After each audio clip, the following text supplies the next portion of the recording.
Every year since 2018, astronomers have spotted a mysterious blue flash in the sky. It is one of the brightest phenomena in the universe, an explosion that makes the average supernova look like a faintly lit candle in the distance. Some have been spotted closer to us, and others billions of light years away. They look similar enough to one another, but no one knows what they are or what causes them. Through rigorous observation and analysis, astronomers began decoding a pattern and formulating a tentative but plausible theory, until, in 2023, they saw something that left them completely baffled. These explosions are called luminous fast blue optical transients, and there's simply nothing else like them out there. I'm Alex McColgan, and you're watching Astrum.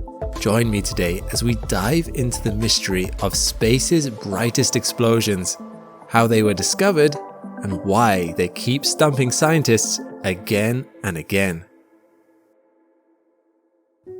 Being such a recently discovered event, the data we have on luminous fast blue optical transients, or LFBOTs for short, is minimal. The first LFBOT ever detected was identified just 6 years ago in 2018, and we've only witnessed a handful of them since. As so little is known about them, it makes agreeing on a universal definition a little tricky. For now, what scientists do all agree on are some common characteristics these LFBOTs seem to share. So far, they all display a predominantly blue emission, very high optical luminosity, and being bright in X-rays, ultraviolets, and radio waves. They are also very fast, as their name indicates. LFBOTs go off like a cosmic camera flash. They reach peak brightness and then dim very rapidly, usually in the space of hours or days. As you might know, a supernova follows the same pattern of brightening and then dimming. But this dimming takes weeks or months. This short-lived nature of LFBOTs makes them difficult to spot and study. So, how did we manage to capture such an elusive event? NASA's Atlas HKO telescope in Hawaii is part of an early asteroid impact warning system that scans the entire sky several times a night for moving objects. On the 16th of June 2018, Atlas HKO was performing its routine scan when it captured something very unusual, a flash 100 times brighter than a regular supernova that disappeared within days. The scramble was on. Scientists immediately started analyzing the data to understand what they'd seen. They pinpointed the explosion as coming from the Hercules constellation, some 180 million light years away. Officially designated AT 2018 Cow, the event was affectionately nicknamed the Cow after the last 3 letters in its name. Once located, it was quickly classified as a Type 1b supernova. This kind of supernova, also known as a core collapse explosion, is formed when massive stars collapse under their own gravity. But something about this particular explosion didn't quite fit. When taking a closer look at the Cow's emission spectrum, it didn't look very typical for a Type 1b supernova. It had unusually broad emission lines and very weak helium lines. Scientists thought it appeared more reminiscent of a Type 1c BL supernova, and so was quickly reclassified. However, the more scientists pored over the data, the more surprised they were by what they found. Whatever this explosion was, it started to look less and less like a supernova. At least, not the kind of supernova we'd expect. For starters, it appeared out of nowhere. This blast went from inactive to peak luminosity in just a few days. Like we mentioned earlier, supernovae usually take a few months to reach their brightest and dim again at a similar pace. Not only that, it was registered to be 10 to 100 times brighter than an ordinary supernova. Also, Everything about the way it exploded was wrong. When supernovae explode, they tend to release their energy in a spherical shape. We know now that the shockwave sent out after a supernova can be aspherical due to the presence of strong magnetic fields, which can distort the shape of the initial blast. However, upon closer inspection, this mystery explosion did not even explode spherically. The researchers themselves called it the most aspherical explosion ever seen. Soon enough, other theories were being put forward. Some thought the cow could be a monster black hole shedding a passing star. Others suggested it was a supernova that gave birth to a black hole or a neutron star. But let's step back for a moment. It's really hard to draw any conclusions when you only have one of something. As the saying goes, once is an anomaly, twice is a coincidence, and 3 times is a pattern. What researchers really needed was a bigger sample size, more instances of this kind of explosion, so they could compare observations and deduce any patterns that might arise. Luckily, it didn't take long for scientists to get their eyes on a second similar explosion. A few months later, in September 2018, the cosmic camera flashed again. And again, for a third time in 2020. Keeping in the tradition of pulling animal nicknames from the last 3 letters of their official names, we had the beginnings of a LFBOT zodiac. The cow was joined by the koala and the camel. And just like that, they had data on 3 separate LFBOT events. They could start hunting for patterns. When analysing the cow, koala and camel, one of the first things that stood out to researchers was the location of these events. Even though they all happened in different parts of the universe, each blast was registered as coming from inside the spiral arm of a galaxy. At first, this information emboldened the initial theory that LFBOTs were just a type of core collapse supernova. Let me explain why. The kind of star that causes a core collapse supernova is a massive star, one of the biggest types of stars you can get. And as you know, the bigger the star, the shorter its lifespan. This means that these stars don't get the chance to travel very far before they die. It would make sense then that their supernovae occur very close to the star cluster where they were born. And what part of the galaxy is known for having such clusters? Yep, the spiral arms. The exact place we saw all 3 LFBOTs. But just as researchers seemed to be making progress, something happened that caught them completely off guard again. Like the Atlas HKO in Hawaii, the Zwicky Transient Facility is a very wide-angle ground-based camera that scans the whole northern sky every 2 days. In 2022, it detected another similar explosion. Except, after the initial blinding flash, this optical transient started behaving rather strangely. Instead of exploding once and fading away in a few days like the other LFBOTs before it, the so-called Tasmanian Devil continued to produce short-duration bursts far longer than expected. What's more, each of these bursts seemed to be just as bright as the original explosion, which was very strange indeed. The Tasmanian Devil emitted more energy than hundreds of billions of stars like our Sun combined. Researchers were deeply puzzled yet again. It was unlike anything they'd ever seen before in astronomy. Now, I know the skeptics among you may be thinking, Alex, this has got to be due to some kind of technical error, miscalibrated equipment, a fluke in quality control tests, or a simple mathematical mistake. Indeed, the history of science is littered with scientists shouting Eureka at supposed breakthroughs or discoveries, only to be deflated once someone checked their workings. But this is not one of those moments. The data was corroborated by 14 other telescopes around the world.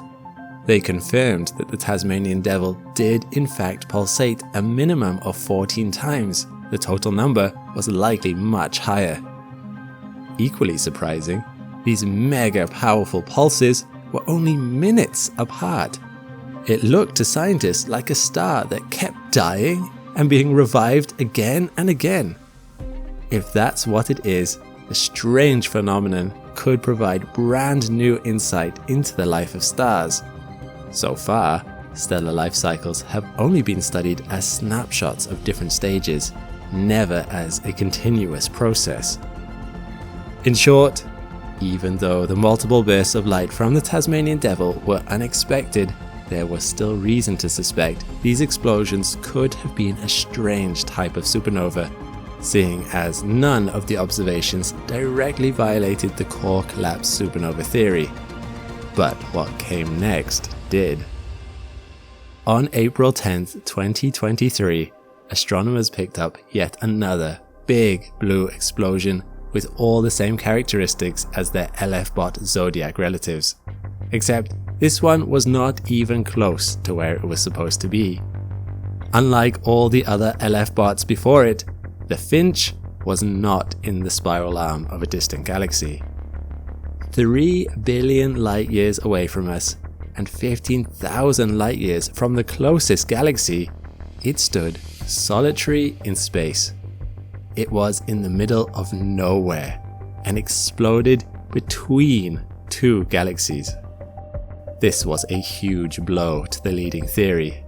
If these explosions really were the result of massive stars core collapsing, there's no way it would be happening in between galaxies. So it was back to the drawing board for researchers. They came up with 2 new theories to explain what could have caused the Finch to explode where it did. The first suggests that the Finch could be the result of stars being torn apart by an intermediate mass black hole. A black hole that has 100 to 10,000 times more mass than our Sun. Except the existence of these black holes has never been proven. Their smaller and larger relatives, stellar remnants and supermassive black holes, have both been confirmed to actually exist. But this middle child remains purely theoretical. However, should they exist, could they be responsible for this elusive light show? Astronomers have shown in simulations that stars can orbit intermediate mass black holes as many as 5 times before being ejected. With each orbit around the black hole, the star is effectively being ripped apart by losing more and more mass. Finally, the remaining stellar matter would be flung back out into the galaxy at speeds as high as 10% the speed of light. This would be consistent with the speed and brightness observed in LFBOTs, lending weight to this theory. One of the most likely places researchers would expect to find intermediate mass black holes is in globular star clusters in a galaxy's outer halo. Galaxies have halos that extend far beyond the main disk and bulge. They are most visible in spiral galaxies like our Milky Way. In our own home galaxy, the outer halo stretches some impressive 1 million light-years from its galactic center. Some scientists think that it is possible that the Finch could have been located inside a globular star cluster such as this. If this is the case, and intermediate mass black holes do exist there, it could be plausible that the Finch was caused by these unusually sized black holes ripping up large stars. The second theory researchers put forward suggested that the Finch could have been the result of 2 neutron stars moving towards each other in increasingly tight spirals until they collided. This kind of event causes a kilonova, which is known to be one of the biggest stellar blasts in the universe. One telltale sign of a kilonova is the presence of gravitational waves, which come through as a hallmark chirp caused by a rapid increase in frequency as 2 massive objects spin around each other, eventually colliding and merging. If we could find something like this when analyzing data from the Finch, it would lend strong credence to the neutron stars theory. However, as bad luck would have it, our chirp detector, the Laser Interferometer Gravitational Wave Observatory, or LIGO, was down for maintenance at the time the Finch occurred. That means we don't know if such gravitational waves were emitted, as we have no data on them. One thing we do know is that no gamma-ray burst was detected, which is something you might expect to see with a kilonova of this size. But remember, this explosion happened 3 billion light years away. That's really far, perhaps too far for whatever gamma-ray data there might have been to be detected. All in all, none of this data can conclusively confirm or reject the neutron star theory. It's frustrating to bear witness to such an incredibly rare, new, and powerful phenomenon and not have the data to conclusively understand what is causing it. I guess patience is an underrated virtue for an astronomer to have, but they are not sitting on their hands either. Scientists are already planning to use the optics of the James Webb Space Telescope to carry out a search for any faint, globular clusters in the same location as the Finch. This would hopefully clarify if they are on the right path with the intermediate mass black hole theory. In the meantime, other researchers are focused on broadening the sample size. The more LFBOTs we can detect, the more we will learn about them. The 6 we have seen so far have taught us some things, but we have a lot left to learn. The only way we're going to get a larger sample is to keep sweeping the sky with wide field surveys like the ATLAS HKO and the Zwicky Transient Facility. Scientists' hopes are pinned on the Vera C. Rubin Observatory, currently under construction in Chile, a telescope which will scan the entire southern sky every few nights, which I've done a video about here. It is expected to be operational by 2025 and will be able to capture 10 times more light than all previous facilities. Follow-up observations with Hubble and ground-based telescopes will help analyze more information, which could lead to more breakthroughs. LFBOTs are a super new phenomenon that we still don't understand well. Scientists themselves admit that the discovery of the Finch raises more questions than it answers. The more we learn about these bright blue explosions, the more they keep surprising us. All there is left to do is what hundreds of generations of astronomers have done for centuries before us. Point our telescopes up to the sky, watch, and wait. On the 14th of September 2015, scientists at the Laser Interferometer Gravitational Wave Observatory detected gravitational waves directly for the first time, a stunning achievement that led to the 2017 Nobel Prize in Physics. Why was this significant? Well, here's an analogy. Let's imagine that human beings evolved without the ability to see light. For thousands of years, we'd fumble in the dark, relying on our other senses until, one day, someone invented a machine that could perceive light for us. In time, we'd see everything from the tips of our noses to the farthest flung galaxies. This analogy captures the magnificence of LIGO. It's about much more than proving a scientific prediction. LIGO enables us to perceive the physical universe and understand reality on a new level. Like photons, gravitational waves travel at the speed of light as they ripple across space-time. Their signals are all around us. By listening for gravitational waves with some of the most sensitive instruments ever built, scientists are recording tremors of distant, violent events. The formation of black holes, supernova explosions, and, potentially, exotic phenomena we haven't discovered yet. So, what are gravitational waves? What causes them? And why is LIGO's ability to detect them already transforming our understanding of the universe? I'm Alex McColgan, and you're watching Astrum. Join me today as we learn about gravitational waves, unpack the groundbreaking technology behind LIGO, and anticipate some of the stunning developments that lie around the corner.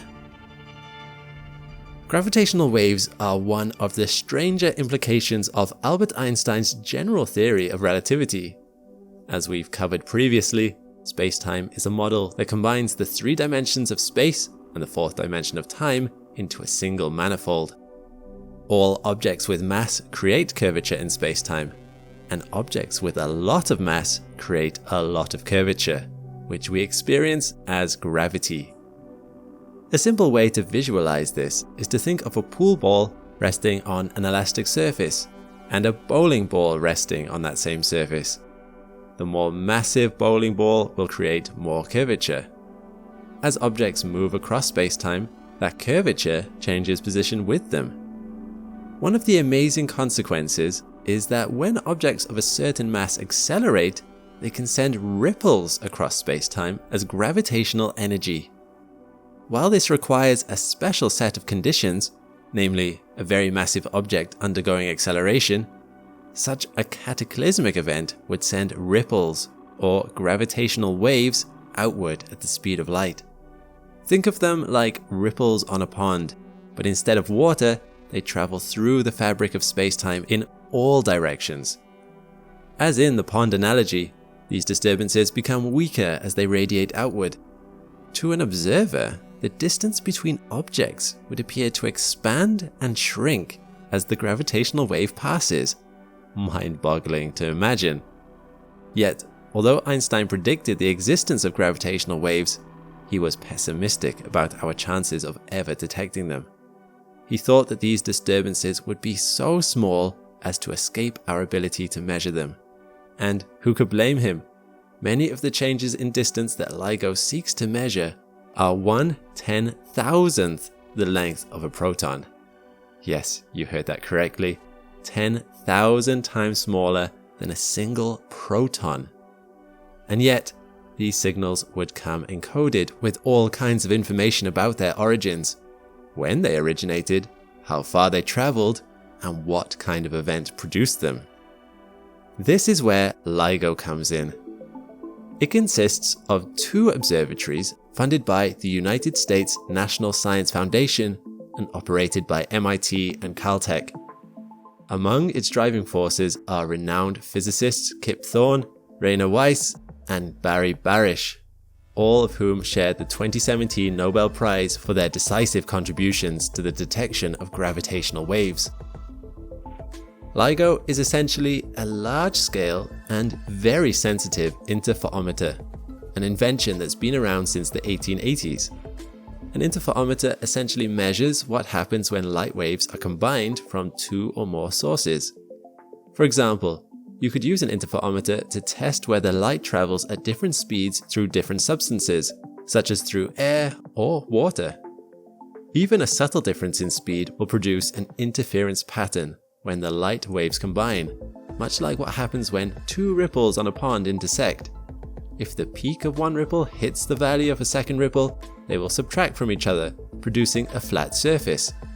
However, if the peaks line up exactly, it means that the waves are in phase and add to each other. This is essentially what the interferometer measures with light.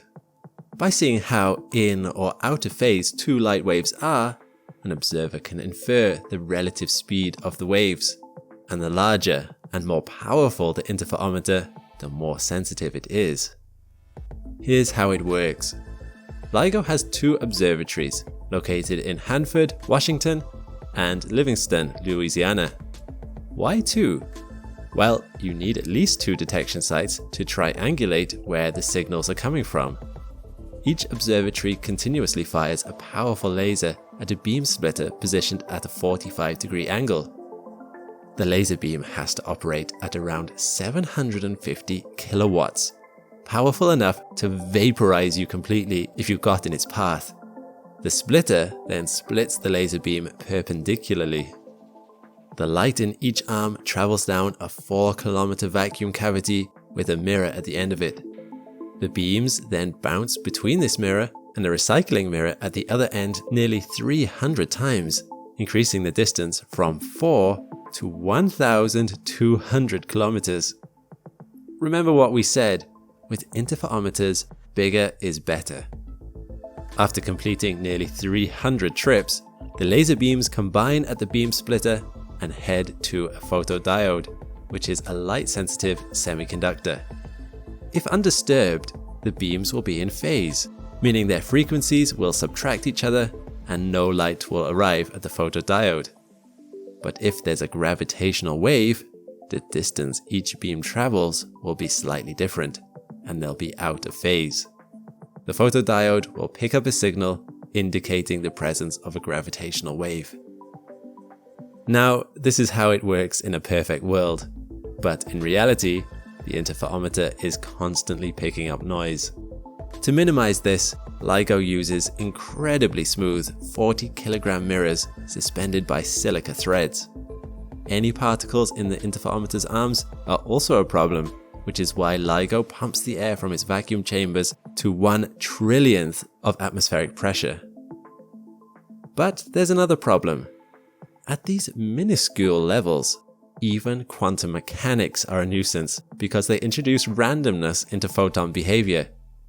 LIGO mitigates this with an optical cavity which squeezes the light. This squeezing minimizes the light phase's noise and squeezes it into amplitude noise, which the interferometer doesn't measure. In other words, the quantum randomness will show up more in the height of the waves. Quantum randomness is a fact of life. It can't be eliminated, but it can be shifted. Much as you might move clutter from your bedroom floor to your closet, the chaos isn't gone, just out of sight for the moment. Plus, the goal isn't to eliminate noise completely, but to get the best signal-to-noise ratio possible. That's a pretty good overview of how LIGO works. So, what has it discovered? As I mentioned earlier, LIGO detected its first signal in 2015. Named GW150914, scientists studied the data and learned that it was caused by the merger of two black holes about 1.6 billion light-years away. These black holes, which were 29 and 36 solar masses, became a binary and spiraled around each other until they merged and released a blast in the final 20 milliseconds that was so powerful. Now, get ready for this number because this is what the scientists actually think. It contained 50 times the combined light power of every star in the observable universe. At the risk of sounding crude, that is nuts. I've read this fact many times over, and I still cannot comprehend what it means. Yet, after traveling for 1.6 billion years and finally reaching LIGO, the disturbance was so faint, it moved LIGO's 4-kilometer arm 1,000th of the width of a proton. To visualize this, imagine the distance between us and Proxima Centauri and changing it the width of a human hair. That is the level of precision LIGO was able to detect. If that's not one of the most astonishing feats in human history, I don't know what is. And this was just the first gravitational wave LIGO detected. The second detection occurred 3 months later in December 2015. That signal also came from a black hole merger, which took place 1.4 billion light-years away. Over its initial 3 runs, LIGO recorded more than 80 black hole mergers, and in August 2017, it detected the merger of 2 neutron stars. Named GW170817, this signal was notable for being the first gravitational wave to be corroborated by electromagnetic observations from 70 observatories across the planet. This was a breakthrough not only in gravitational wave detection, but in multi-messenger astronomy. It turns out, LIGO was just warming up during these 3 runs. As of May 2023, LIGO has begun its 4th run with better sensitivity than ever. After its latest round of upgrades, which kept LIGO offline for 3 years, the observatories now have more reflective mirrors, better mirror suspension, and improved light squeezing with lower quantum uncertainty. And this time, LIGO also has the support of Kagra, a new interferometer observatory in Hida, Japan. Kagra is located underground, making it the world's first subterranean gravitational wave observatory and also the first to use cryogenic mirrors. During an engineering run on the 18th of May, LIGO scientists say they already received a signal that was possibly caused by a neutron star being swallowed by a black hole.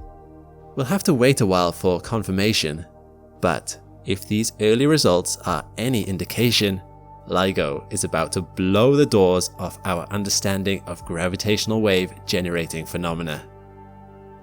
So, what other developments lie ahead? India is preparing a collaborative project called LIGO India, or Indigo, which will help LIGO triangulate better location data. In 2027 to 2028, LIGO will implement its LIGO Voyager upgrade, which will achieve higher sensitivity with 4 times heavier mirrors and higher frequency lasers. And in the more distant future, a 3rd generation facility has been proposed called Cosmic Explorer. This facility would feature 2 new observatories with arms spanning 40 kilometers and 20 kilometers respectively. Remember, with interferometers, bigger is better. But the proposal that really excites me is the Laser Interferometer Space Antenna, or LISA. This would be the first space-based gravitational wave observatory, which would utilize 3 spacecraft in a 2.5 million kilometer long configuration. This interferometer would be so big and so precise, scientists hope it would be adept at uncovering exotic and theoretical sources of gravitational waves, such as cosmic strings and other speculative phenomena. In theory, it could help us stare directly into the fabric of reality. With a planned launch date of 2037, we're still over a decade away, but it's never too early to start counting the years. So, there you have it. An overview of LIGO and how scientists are using gravitational waves to better understand the universe. They give us evidence of extremely remote and ancient phenomena that cannot be measured by other means, and they can be a secondary way to measure observations made by other instruments like the Webb telescope or Hubble. In time, this revolutionary field should allow us to understand the nature of our universe, its history, and even its future. I hope you found this episode as fascinating as I have. In October 2022, a brilliant flash pierced the cosmos, brighter and more intense than anything human civilization had ever seen. And that's not an exaggeration. The strength of the blast blinded our gamma ray detectors the world over and unleashed more energy in a matter of seconds than our sun will emit over its entire 9 billion year lifespan. Over the 18 months that followed, it became the most widely studied gamma ray burst in history, creatively dubbed the BOT, for the brightest of all time. As researchers began to decipher its cause, their findings unraveled one mystery after another. Scientists have been cataloging gamma ray bursts for decades, but this one was closer, brighter, and unexplainably devoid of some key signatures you'd expect to see. It also raises some far-reaching questions about our standard model, the possibility of a dark matter particle, and how heavy elements like gold are made. I'm Alex McColgan, and you're watching Astrum. Join me today as we dive into the mystery of the biggest and brightest gamma ray burst of all time. What caused such a colossal explosion? How is it different from other gamma ray bursts before it? And what can it teach us about our understanding of the universe and the particles that constitute it? Gamma ray bursts are brief, intense flashes of high-energy gamma radiation lasting from milliseconds to several minutes. The first of its kind was detected in 1967, when American satellites designed for detecting covert Soviet nuclear testing picked up an unusual pattern of electromagnetic energy. Since then, gamma ray bursts have been of tremendous interest to the cosmological community, as they allow scientists to study states of matter and physics that are not reproducible on Earth. Essentially, they provide researchers with a glimpse of how stars are formed and evolve across the whole timeline of the universe. There are 2 different kinds of gamma ray bursts. Short gamma ray bursts last less than 2 seconds and are attributed to either the collision of 2 neutron stars or the merger of a neutron star and a black hole. They can be followed by a kilonova, an emission of bright light resulting from the radioactive decay of chemical elements. This decay creates even heavier elements, an important feature of novae which we'll discuss more later. Anything lasting longer than 2 seconds is classed as a long gamma ray burst. These are thought to be caused by the explosive deaths of massive stars and their subsequent supernovae. The collapsed core may form either a neutron star or a black hole. These typically occur close to the edges of the observable universe because they are characteristic of low metallicity stars which formed when there were less heavy elements around. When we see one of these, we are witnessing events from billions of years ago. In the case of both long and short gamma ray bursts, the newly formed black hole blasts out jets in opposing directions, containing particles accelerated close to the speed of light. When these particles interact with surrounding matter, they emit the gamma rays we detect. So, what made the boat so special? Let's start by analyzing some of its key characteristics. Firstly, the boat lasted 10 whole minutes and was detectable for 10 hours after the fact. It occurred in the Sagitta constellation, only 2 billion light years away, which is much closer than other gamma ray bursts we've detected until now. In fact, such a bright explosion so close to Earth is thought to be a 1 in 10,000 year event, meaning the last time one happened, humans had barely started farming. As is the case with other long gamma ray bursts, we know a collapsing and exploding star was behind it, but this is where things start to get fuzzy. A supernova alone isn't enough to explain the magnitude of the gamma rays emitted. The boat was a whopping 70 times stronger than any other gamma ray burst detected. Initially, the theory was that this must be the supernova of a ginormous star, the likes of which we rarely see. However, upon closer inspection of the afterglow, scientists found that the supernova behind the boat was shockingly ordinary. To get a clearer picture, astronomers pointed the James Webb Space Telescope in the boat's direction. Webb's near-infrared spectrograph revealed that the supernova behind the boat was actually pretty average. It wasn't nearly as bright as you'd expect given the gamma ray burst that accompanied it. So what could have caused such a flash? One idea is that we simply perceive the flash as bigger and brighter because of Earth's relative position to the blast. Imagine a flashlight shining in the dark, diffuse and soft. It lights the path 1 to 2 meters ahead of you. Now, imagine capturing all that light and focusing it into a singular laser beam. It wouldn't illuminate the path as widely, but it would reach hundreds of meters into the distance.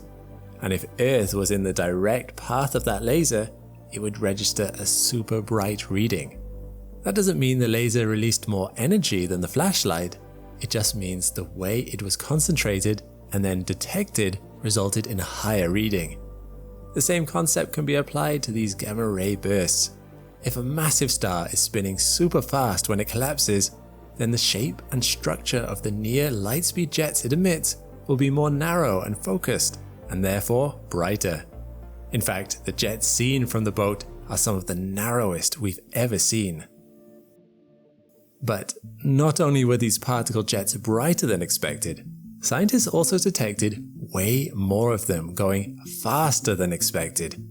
They traveled with such fervor that after 2 billion years traversing the cosmos, they arrived here and momentarily disrupted the Earth's atmosphere. Sitting just 50 to 1,000 kilometers above the surface of our planet, Earth's ionosphere is rich in electrically charged particles. When the boat struck, it left a mark comparable to that of a major solar flare, pushing the ionosphere down into lower altitudes. If photons from an explosion 2 billion light years away can have this kind of effect on our planet, I don't really want to think about what happens if something like that in our neighborhood explodes. The large high-altitude air shower observatory in Daocheng County, China, managed to capture data on tens of thousands of photons over the course of the initial blast and into the afterglow. This is a quantity unlike anything seen before in gamma ray astronomy. In fact, it's so far out of pocket that some astrophysicists think that they might be pointing towards something missing from our models. According to our current understanding, it's very unlikely these super high energy photons are traveling for 2 billion years. Cosmic microwave background radiation, interactions with intergalactic dust, or redshifting caused by the expansion of the universe are all factors that can interfere with a photon's trajectory. One hypothesis put forward is that photons convert themselves into a hypothetical particle called an axion, and then convert back into gamma rays upon reaching our galaxy's magnetic field. Axions are thought to be an ultralight particle responsible for dark matter. Their existence is currently purely hypothetical. We have no evidence for them, and even if we did, they would lie outside the standard model of particle physics. We don't have time to delve into detail in today's video, but let me know if you'd enjoy a separate video on this in the comments. Okay, so far we've established that BOT was caused by a massive star collapsing and turning into a black hole, which incidentally is known as a collapsar. Aside from generating a long gamma ray burst, collapsars are also known for generating something else. Gold. Wait, how is gold connected to gamma rays? Good question. To understand that, let's take a minute to discuss how elements are made. The core of a star is a super high pressure environment, some 200 billion times higher than the atmospheric pressure on Earth. In these conditions, nuclear fusion reactions create heavier elements out of lighter ones. For example, one helium atom comes from fusing 4 hydrogen atoms together. Elements 2 through 26 on the periodic table, that's helium to iron, are made this way, a process known as stellar nucleosynthesis. However, once you get to iron, it isn't energetically favorable to continue making bigger and bigger elements this way. So how do we account for the rest of the periodic table? Where do these heavier elements like gold come from? At the moment, we know 2 different ways these elements are formed. The first was recently confirmed by the James Webb Space Telescope. When 2 ultra-dense neutron stars collide, they emit an immense amount of neutron particles. Surrounding material captures these neutrons, making their atoms temporarily unstable. In order to stabilize, the neutrons undergo radioactive decay into protons, creating new, heavier elements. This process is known as rapid neutron capture, or R-process nucleosynthesis. Some calculations suggest one neutron star collision can produce up to 3 Earth masses worth of heavy elements. However, this explanation alone isn't sufficient to account for all the heavy elements in the universe.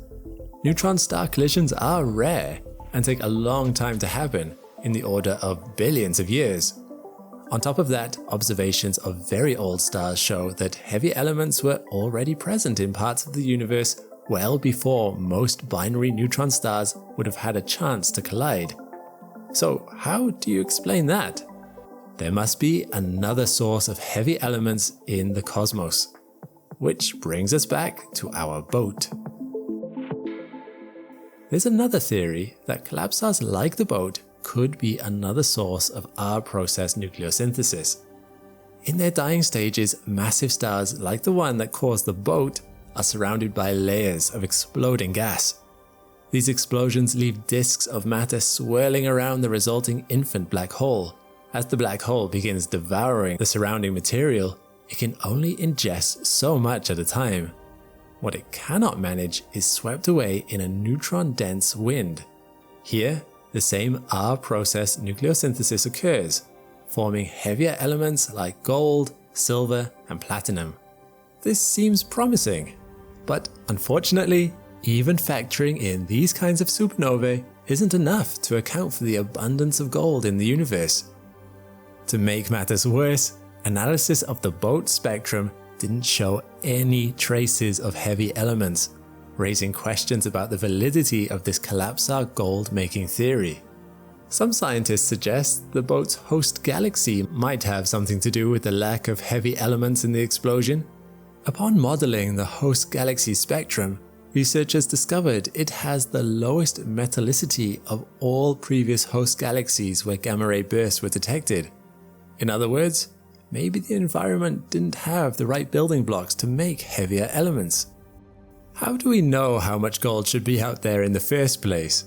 How do scientists predict something like the relative abundance of elements in the universe? There are two main methods of calculating this: the spectroscopy of stellar photospheres and meteorite analysis. By analyzing the absorption lines in the spectra of stars, astronomers can determine the relative abundances of elements in the photosphere of those stars. The composition of meteorites, remnants of an early solar system, are analyzed in parallel to determine the relative abundances of elements. Meteorites are especially useful for measuring the abundances of volatile elements like hydrogen, helium, and noble gases that are unrepresented in stellar photospheres. The results of both of these methods are usually congruent, indicating we're probably doing something right. But this is physics, so of course nothing is so cut and dry. One famous exception to this rule is lithium. According to the standard Big Bang nucleosynthesis theory, the early universe should have produced about 3 times more lithium-7 than is currently observed.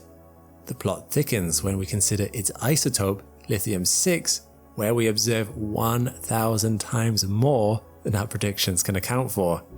This discrepancy is known as the lithium problem and remains unsolved, presenting a significant challenge to the standard cosmological model.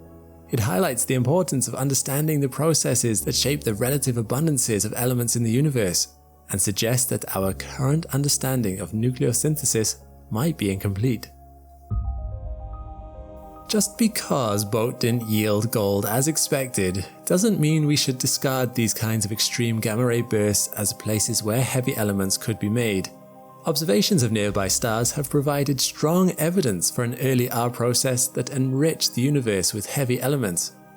But the BOT findings cannot be ignored, as they suggest there may be alternative, currently unknown processes responsible for this elemental enrichment of our cosmos. The results may call into question our entire model of understanding regarding collapsed stars and their role in creating heavy elements. This discovery is much bigger than just the BOT or gamma rays. It's about the literal building blocks of our universe as we know it. Where do our different atoms come from? And why do they exist in the proportions they do? How much of our model is accurate and how much is missing? What role does dark matter play in all of this? We need more time and research before we know for sure, but the BOT is a great example of how new findings keep our understanding of physics ever evolving, just like the universe itself.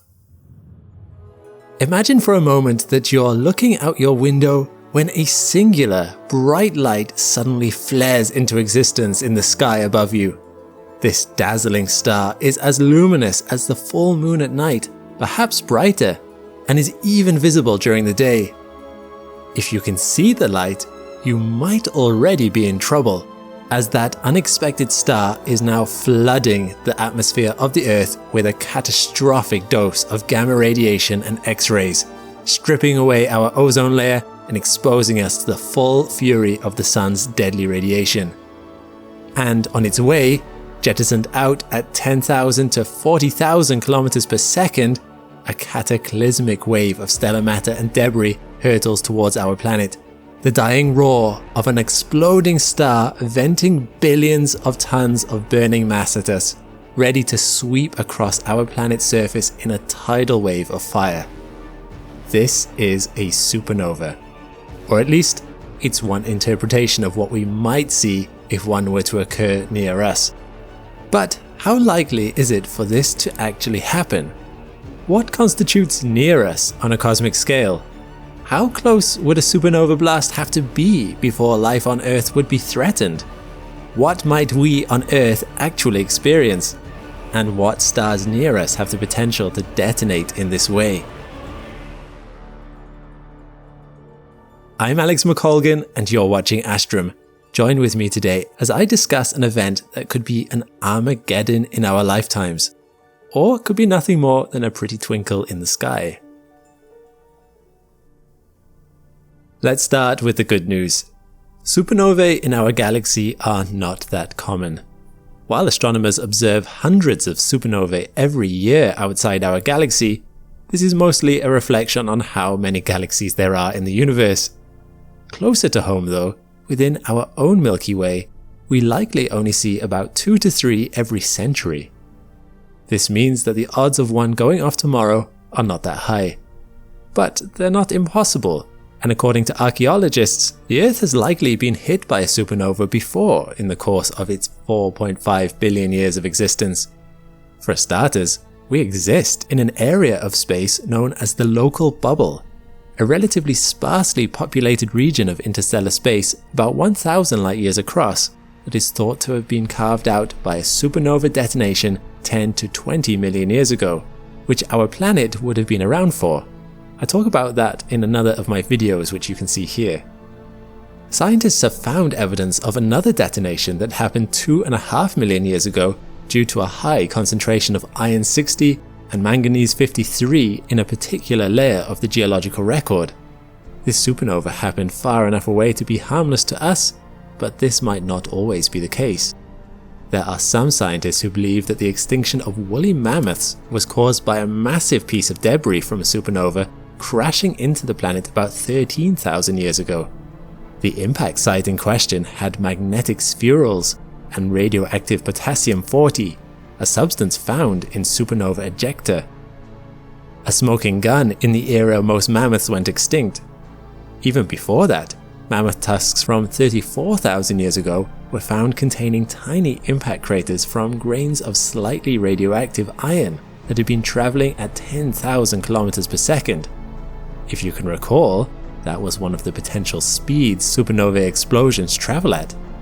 That can't have been a nice experience for the mammoths in question.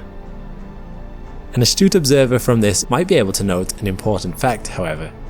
Evidently, if life began on Earth about 3.7 billion years ago, and we faced 3 supernova explosions that have impacted us in the last 20 million years, and life is still largely ticking along, my condolences, woolly mammoths, if you did die out from one of these, then supernovae as a whole can't be quite as destructive as my opening introduction made them out to be. And that's largely true, although it is, of course, a question of proximity. If I'm 1,000 kilometers away from a nuke going off, I have little to fear. But it's a different story if one detonates on my coffee table. And when it comes to supernovae, it turns out that the universe has relatively large coffee tables. To understand the scale of these explosions, it's necessary to understand the forces involved, which means we need to understand a little better about how supernovae happen. It turns out that there's 2 main paths stars can take to get to that explosive grand finale, although in each case it has to be the right kind of star. For the first path, resulting in a Type 1a supernova, it usually needs to be a white dwarf in a binary system that's gradually or speedily siphoning matter away from its neighbouring star until it reaches a point of critical mass.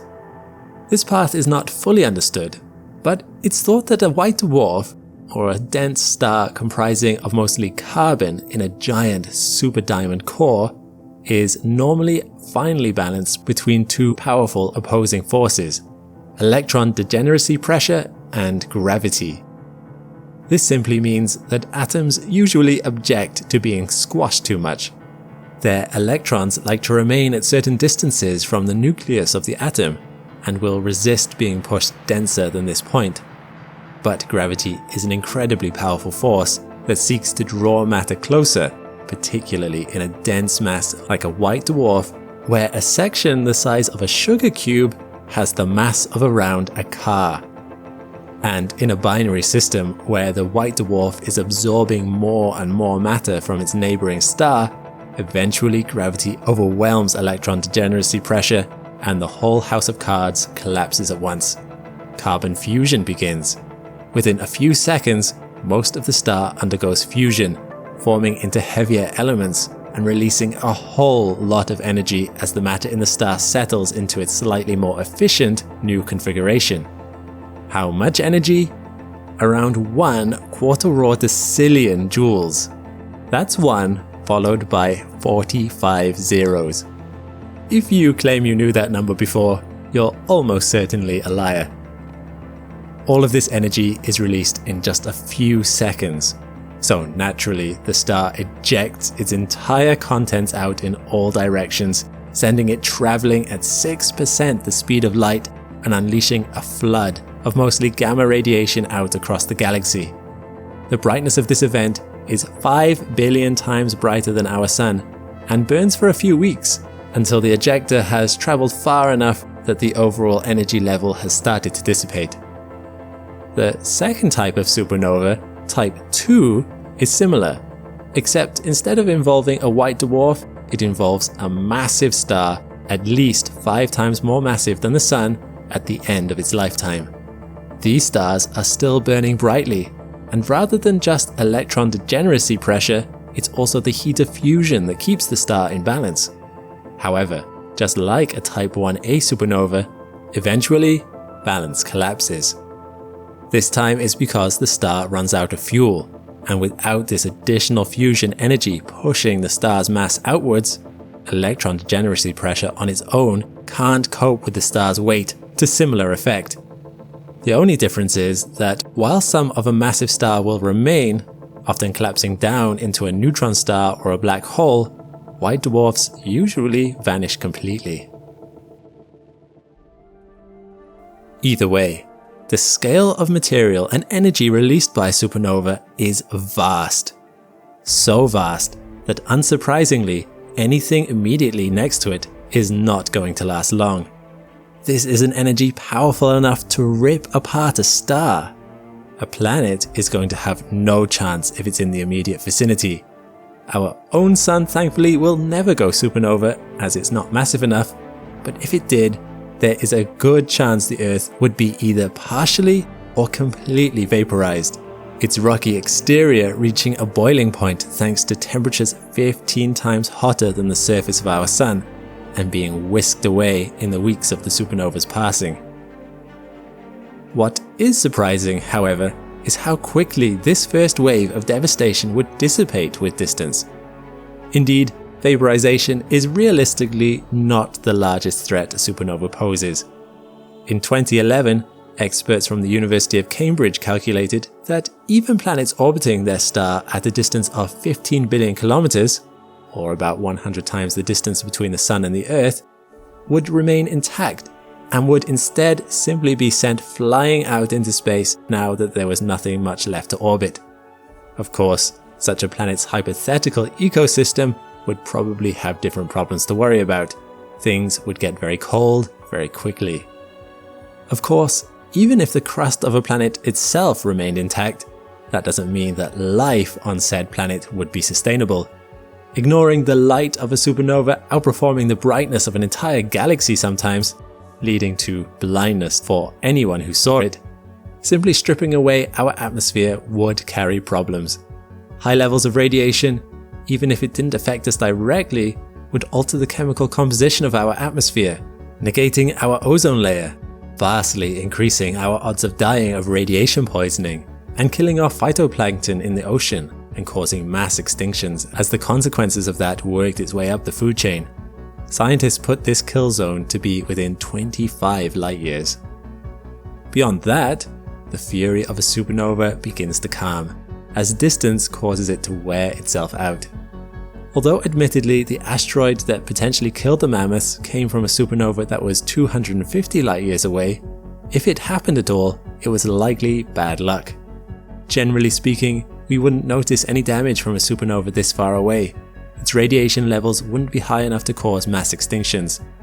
By 500 light years, we'd hardly notice the event at all, other than perhaps seeing a brighter star in the sky. Which leaves one important question. Within 300 light years, are there any supernova candidates we need to worry about? Thankfully, scientists are fairly confident that the answer is no. Massive stars are very noticeable, and the only two that are at risk of going supernova are Betelgeuse and Antares. Both of those are more than 400 light years away. White dwarfs are a little trickier thanks to their diminished brightness. They've been conventionally hard to spot, making it harder to predict whether we might be at risk from them. However, in 2013, ESA's Gaia Space Observatory released a massive packet of information in its efforts to map the stars that allowed scientists to identify 13,000 white dwarf stars within 326 light-years of us. Thankfully, in spite of this large number, scientists remain confident that none of these are scheduled to explode anytime soon. Soon meaning within the next few 100,000 years. Speaking of Betelgeuse, there are some scientists who predict that this red giant might detonate much sooner than that, perhaps within the next few decades. Their research works under the assumption that Betelgeuse has a much larger radius than previously predicted, but if it's true, it might mean that we would get to see a local supernova within our lifetimes. Of course, according to some models, we would have nothing to worry about. The shockwave traveling out from Betelgeuse would take some time to get to us, and even once it arrived, it would be traveling with less force than the push of the solar wind. In other words, it wouldn't be our magnetosphere or atmosphere that kept us safe. The protective sheath of the sun's heliosphere would be enough to keep such a supernova at bay. So, there you have it. While supernovae are perhaps some of the largest explosions in the universe, through some fortunate stroke of luck, our patch of galaxy has nothing really to fear from them. The odds of us being hit by even the neighbouring stars like Betelgeuse that are scheduled to go supernova are incredibly small. True, Earth has plenty of cataclysms of its own, such as floods, earthquakes and hurricanes that can bring devastation to a community in a heartbeat, and space is still a dangerous place. But it's nice to know that of all the things we have to worry about, we can probably cross planetary annihilation from supernovae off our list. The search for alien life is a difficult one. How would we know that aliens exist? An obvious answer would be if they visited our planet en masse. If, like in the film Independence Day, their sources floated above every city in the world. Or perhaps if their envoys met with us, shaking hands with our world leaders while cameras broadcasted the moment on national television.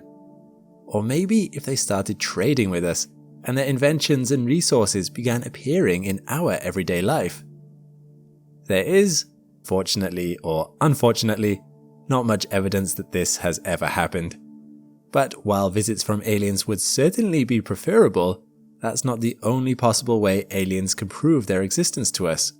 It's much more plausible that they would do so with their signals. We've spent a lot of time on this channel discussing some of the reasons why aliens might not have talked to us. But on the flip side, what are the strongest pieces of evidence that they have already done so? Which signals are considered the best candidate so far for a message from an alien civilization? I'm Alex McColgan and you're watching Astrum. And rather than explain why we haven't heard from aliens, today let's look at where perhaps we already have. Obviously, when it comes to alien signals, there is some ambiguity as to what exactly we are looking for. Aliens are, after all, alien. We are not quite sure what to expect from them, as they will have likely evolved in conditions different to our own, and may well have cultural outlooks that make perfect sense to them, but are completely obscure to us. Their definition of a good way to say hello to the universe might be very different from ours. Researchers looking into possible signals from other planets have to remain very open-minded about what an extraterrestrial signal might look like. But that means such signals can get confused with signals from natural sources that we simply do not understand yet. How can we tell the difference? Let's look at a few examples to show you what I mean. In 2019, as part of the Breakthrough Listen initiative, the Parkes Murray-Yang telescope in Australia was observing Proxima Centauri, the star nearest to our own. It was recording data to learn more about stellar flares. But when SETI researchers, a collective term for the search for extraterrestrial life, went over the data it had collected sometime later, they found something unusual. A signal, which later came to be known as BLC-1. Could the star closest to our own actually harbour advanced alien life? The signal was fascinating, as it could not easily be explained away by conventional sources. It lasted for several hours, which is longer than the time it normally takes a human satellite to pass by overhead. It had signal drift. Its frequency was shifting, which implied possible movement relative to the telescope, so it likely wasn't coming from a stationary object creating interference on Earth. One of the most compelling things it had going for it was its thin, narrowband signal. In nature, radio waves are never so narrow in their range. They always fluctuate. Unless there exists some natural source out there we've not discovered yet, the only thing that produces such a concise signal as this is technology, either human or alien. When no obvious explanations for existence could be found amongst human sources, naturally scientists wondered, could this be the signal from alien life they had been looking for? Along with the WOW signal, which we looked at in a previous video, BLC-1 is one of the strongest candidates for signals that may have been created by alien civilizations.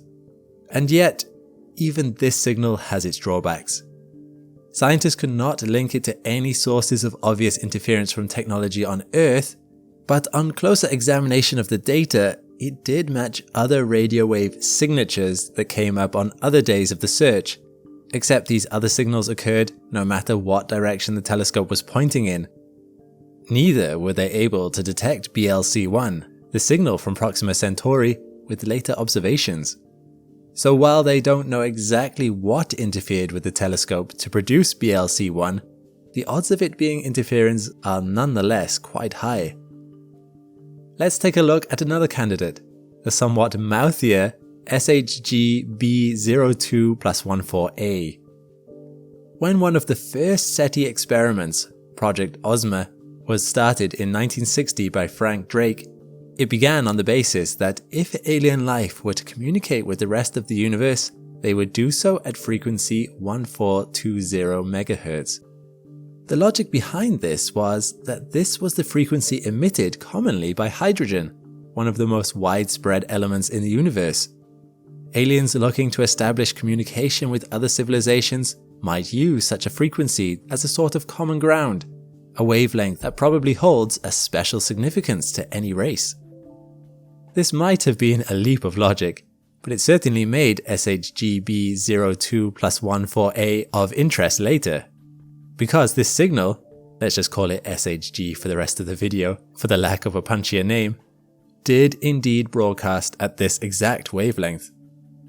SHG was spotted on 3 separate occasions in 2003, using the Arecibo telescope and the computational power of 5.2 million home computers as part of the SETI at Home initiative, a rather cool program that is sadly no longer running.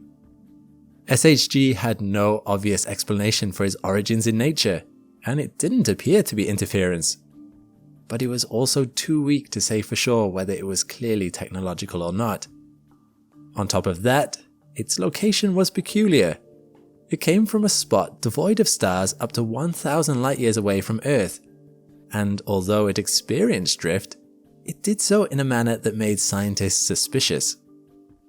If a signal originates from a planet, then there are a few things we might reasonably infer. A signal being broadcast from a planet, either on the surface or in orbit just above it, would likely experience some Doppler shift as it alternated from moving away from us to coming towards us through the circular path it was taking in space. There would also be movements where it dropped out of view entirely as it moved behind the planet. While SHG did indeed experience fluctuation in its signal frequency, ranging from 8 to 37 Hz per second, this would only come from a planet that was rotating 40 times faster than Earth, which seemed high. It was also strange that each time the signal was spotted again, no matter where it had been when it had last been sighted, it always began at 1420 MHz. The odds of you looking at an orbiting transmitter on 3 separate occasions and each time spotting it starting off at the exact same location is incredibly slim, which is what you'd need for this to make sense. This observation pointed to it being, more likely, SHG was some kind of glitch in the technology.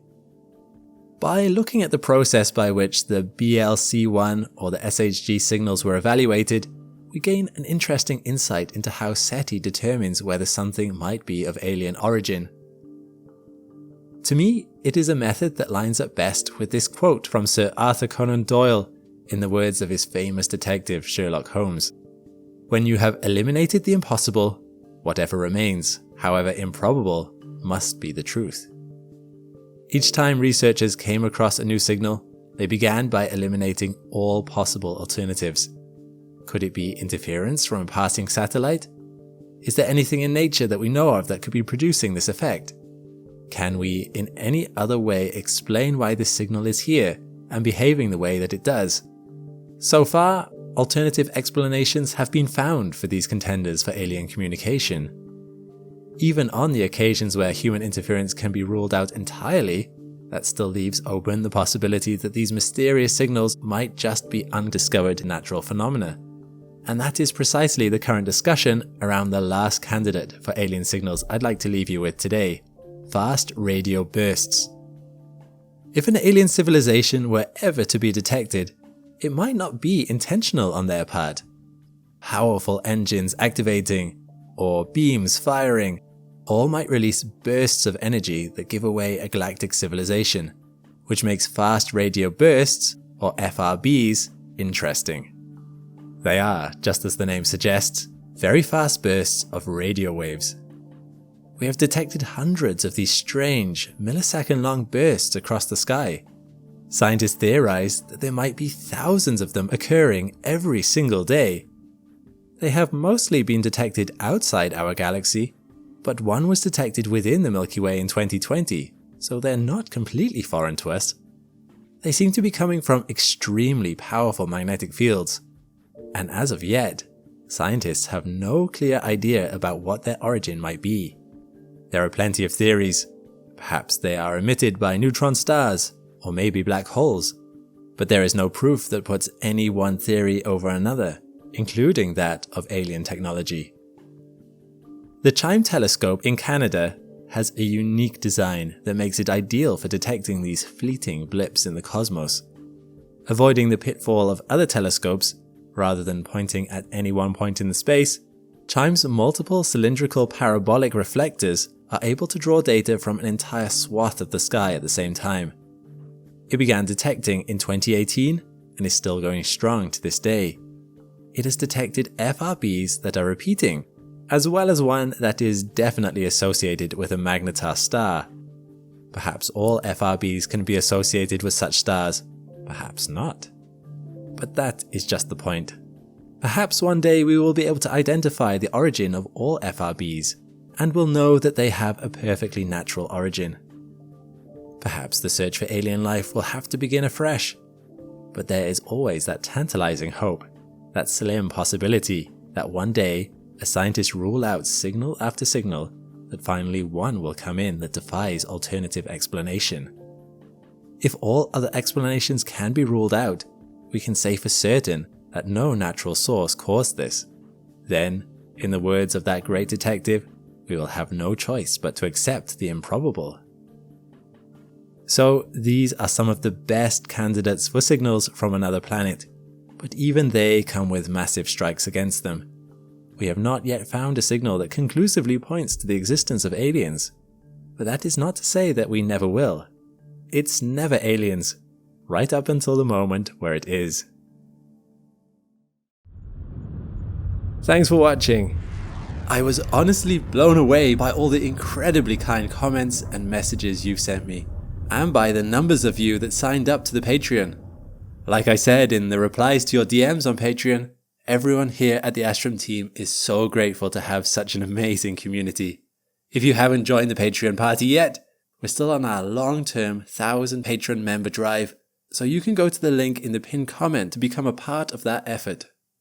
When you join, you'll be able to watch the whole video ad-free, see your name in the credits, and submit questions to our team.